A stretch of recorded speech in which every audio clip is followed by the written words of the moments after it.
Bonjour et bienvenue au podcast minier. C'est ici que vous allez découvrir les acteurs de l'industrie minière, mais aussi les enjeux et les défis auxquels ils font face quotidiennement. Ce qu'on va découvrir à travers les épisodes, c'est vraiment des hommes et des femmes qui sont passionnés par leur industrie. Je serai votre hôte, Manon Rouillé, fondatrice de Rouillé Stratégie Marketing. Mon invité aujourd'hui, Michel Gilbert, président directeur général chez Sochem, la Société québécoise d'exploration minière. Rappelons que Sochem est un acteur de premier plan dans l'exploration minière au Québec. Sochem a pour mission de favoriser l'exploration, la découverte et la mise en valeur des ressources minérales du Québec. Alors, merci Michel d'avoir accepté l'invitation au podcast. Bonjour Manon. Avant d'embarquer dans l'explication de Sochem et tout, j'aimerais ça que tu nous expliques ton parcours professionnel dans l'industrie minière. En fait, je suis ingénieur géologue de profession. La particularité, je dirais, c'est que j'ai eu l'opportunité au fil des ans de participer à la découverte du gîte de Géant dormant lorsque j'étais chez Cambiard et de la mine Casa-Berardi. La particularité est que j'ai participé à la découverte au financement, toutes les études d'ingénierie, la construction et la mise en production, ce qui donne un saut entre l'exploration et la mise en production qui est un peu rare dans l'industrie. J'ai arrêté par la suite et pendant environ 9 ans. Et je m'étais joint au conseil d'administration de Sochem et depuis 1 an, j'ai relevé le défi de prendre la présidence. C'est quoi le modèle d'affaires de Sochem, Michel? Historiquement, je dirais que Sochem, à la base, c'est une compagnie d'exploration. Sochem, à la base, a toujours travaillé sur des projets d'exploration de base pour stimuler l'exploration. Notre partenaire financier est Ressources Québec. Donc, à la base, on pourrait penser que Ressources Québec finance automatiquement Sochem. Ce qu'on a essayé de faire depuis 1 an, c'est de demander à Ressources Québec de dire « Vous êtes notre actionnaire principal. Donc, vous allez nous financer autant que Sochem aurait des résultats. Et si les résultats sont favorables, vous allez nous financer. Et sinon, on aura à retravailler de façon plus agressive notre approche. » Et cette approche-là a fait que ça crée un lien entre la base d'exploration et le mandat de Ressources Québec qui est de stimuler le développement.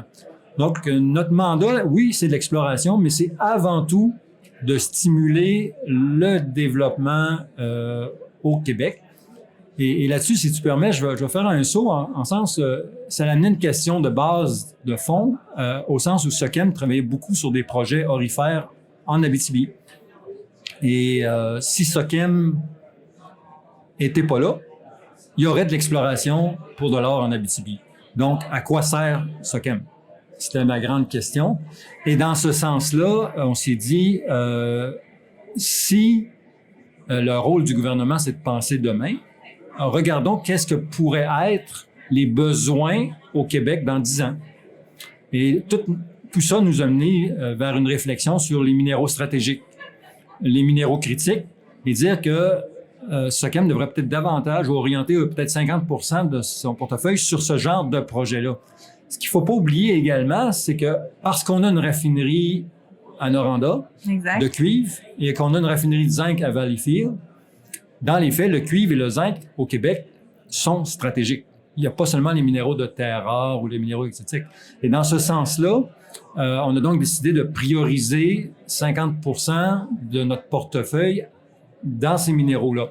Yeah. D'une part. D'autre part, on s'est dit, si c'est le mandat de Sochem, c'est de Ressources Québec et de développer, de sécuriser le développement, le rôle de Sochem devrait être ça également.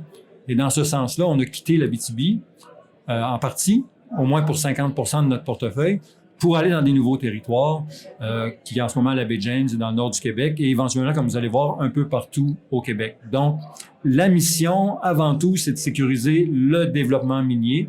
On sera jamais là pour entrer en production, mais si jamais le projet est suffisamment intéressant, ça pourrait attirer des investisseurs et c'est le rôle de Ressources Québec, donc le rôle de Sochem. Et on l'espère. Quelle est la vision de Sochem en lien avec le développement durable? Par rapport au développement durable, je vous dirais, comme vous êtes probablement au courant, en ce moment, il y a toute une démarche faite par l'Association d'exploration minière sur la certification. Vous êtes probablement au courant qu'il y a des projets pilotes qui sont en lien. Comme Sochem est une société paragouvernementale, on a donc choisi, avec la collaboration de l'AMQ, de participer à cette démarche-là pour la certification, donc qui couvre à peu près tous les domaines. Il faut comprendre que Sochem est partout au Québec, donc nécessairement notre lien avec les communautés d'accueil, il est très varié, puisqu'on a à faire toutes les communautés à travers le Québec. Pour tout ce qui est l'environnement également, on a un rôle de responsable dans ce secteur-là. C'est beau de le dire, ce que la certification va nous permettre, c'est de le quantifier et d'en assurer un suivi. Donc, on est très fiers de participer à cette démarche-là, démarche qu'on prend très, très au sérieux. On a même engagé une ressource à temps plein pour travailler sur ce sujet-là. Et puis, comment est-ce que Sochem emboîte le pas vers l'industrie 4.0? Je vous dirais que vous savez que c'est une des visions que notre gouvernement a de migrer vers l'industrie 4.0. Au sein de l'industrie minière, on entend parler beaucoup de mine 4.0. C'est quoi le 4.0? Le 4.0, c'est l'intégration de toutes les mégadonnées, mais c'est également l'intégration de tous les autres facteurs humains à l'intérieur de ça. Or, qu'est-ce que fait une compagnie d'exploration si ce n'est pas de combiner la physique, la chimie, les imageries Landsat, de travailler avec les communautés d'accueil, de travailler en santé-sécurité. Donc, ce qu'on dit à notre structure, au gouvernement, c'est que vous avez déjà à l'intérieur de votre groupe une entreprise 4.0, qui est Sochem. Et donc, on parle souvent de mine 4.0. Pourquoi ne pas parler d'exploration 4.0? Dans la lignée de ce qu'on discutait tantôt, ce qu'on a décidé de faire, c'est que oui, on va quitter pour une partie de notre portefeuille, de nos investissements, l'Abitibi. Donc, on a demandé à une firme québécoise d'utiliser la gestion des mégadonnées pour cibler les meilleures anomalies de cuivre au Québec en dehors de l'Abitibi. Ce qui nous a menés dans le secteur de la baie James et dans le secteur du Grand Nord. On a décidé de travailler conjointement. C'est une alliance dans le sens où la compagnie, nos géologues travaillent avec leurs géologues sur le terrain dans les deux projets. Et aujourd'hui même, ils ont publié les résultats et on a des anomalies qui vont de 6 à 9 % de cuivre. Okay. Donc, l'approche de mégadonnées fonctionne très bien. On intègre effectivement toutes les autres données. Donc, c'est une approche qui maintenant est officiellement intégrée à notre approche. Wow. La prochaine étape pour nous, c'est de vérifier comment on pourrait arriver à mettre l'intelligence artificielle et préparer la génération de demain à ce qui nous attend, qu'on ne connaît pas encore. Merveilleux. On a parlé tantôt de la vision, la mission de Sochem et tout, mais toi, Michel, tu es là pour 3 ans. C'est quoi quel impact que tu veux faire? Comment tu veux laisser ta trace? En fait, le retour chez Sochem n'a qu'un objectif dans mon but, c'est de préparer la génération de demain. Chez Sochem, on a la chance d'avoir 13 géologues et ce qu'on leur demande, on a tout décentralisé vers les géologues. Il n'y a plus de directeur en ce moment en poste. Et ce qu'on leur demande, c'est de préparer leur demain, de regarder comment on pourrait voir les choses différemment. Pendant l'année, ils ont cartographié ce qu'on appelle les processus, là, simplement pour voir qu'est-ce qu'on fait. Et là, ce qu'on est en train de leur demander, c'est qu'est-ce qu'on devrait faire, mais selon vous, comment voyez-vous? Et je suis là en place uniquement pour ça, pour les préparer à la relève, préparer la génération de demain, de ceux qui vont être, espérons-le, nos leaders en exploration de demain. Et pourquoi pas faire, on a eu l'opportunité de travailler beaucoup avec des partenaires, et pourquoi pas faire exactement la même démarche et permettre à des jeunes entrepreneurs de travailler, étant donné qu'on a une structure pour les appuyer. Donc, c'est vraiment le retour pour 3 ans et vraiment uniquement pour préparer la génération de demain. Et dans 3 ans, ça sera à eux à prendre le relève. J'adore ce que j'entends parce que le but du podcast Miné était justement pour ça, attirer une nouvelle génération puis parler des projets, parler de l'industrie minière pour justement que cette génération-là sache que on pourrait aller travailler dans l'industrie minière puis faire une différence. Alors, je trouve ça vraiment super ce que tu viens de dire, Michel. Pour toi, l'industrie minière, l'image de l'industrie minière, est-ce qu'elle a changé dans les 10 dernières années? Il y aura toujours les perceptions. Contre les perceptions, on ne pourra jamais se battre parce que les gens souvent prennent une perception et pour eux, c'est devenu une vérité et on tombe en mode défensif.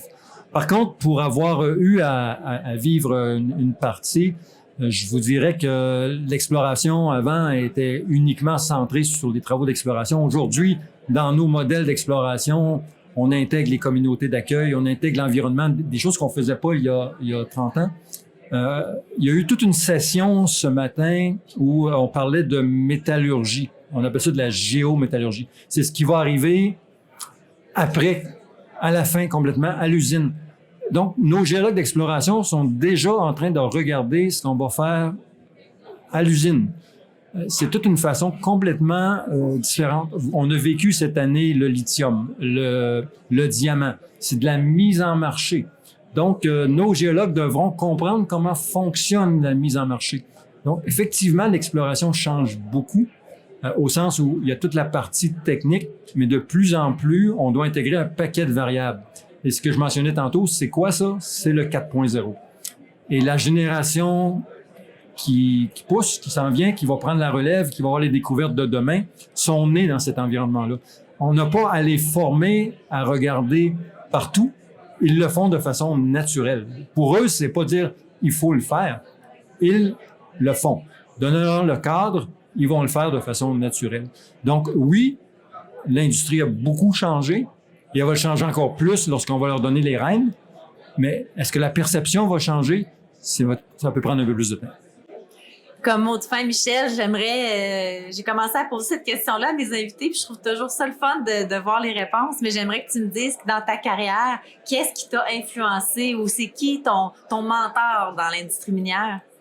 Je vous dirais que dans la vie, le plus grand mentor qu'on a, c'est d'apprendre à se connaître. C'est beaucoup de monde ont peur de se connaître. Puis lorsqu'on apprend à se connaître, on réalise que dans notre vie, il y a peut-être 4 ou 5 événements qui sont arrivés qui sont pas nécessairement liés à l'exploration minière. Telle personne qu'on a rencontrée, telle affaire, une vie de famille, peu importe. Et là, on s'aperçoit que les décisions qu'on prend sont complètement influencées par ces choses-là. C'est pas nécessairement lié. On appelle ça outside the box. Et pour confirmer ça, j'ai eu l'opportunité de travailler à la gestion chez Mines Horizon, comme je mentionnais, chez Casa Berardi. Je suis revenu 9 ans après. Pendant ces 9 ans-là, j'ai eu l'opportunité de faire le tour du monde, de voir toutes sortes de choses. Je suis revenu et ça m'a pris seulement 2 jours pour réaliser que non, je gérerais plus de la même façon. Parce que j'ai eu une nouvelle donnée, j'ai vu le monde. Et je crois que si on donne l'opportunité à nos jeunes, effectivement, d'utiliser tous les paramètres pour prendre une décision et non pas seulement le côté technique qu'ils ont appris à l'université, ça va être étonnant de se voir ce qui va arriver dans les prochaines années. Merci Michel d'avoir accepté l'invitation. Super belle entrevue. Merci beaucoup. Bonjour, à la prochaine. Merci.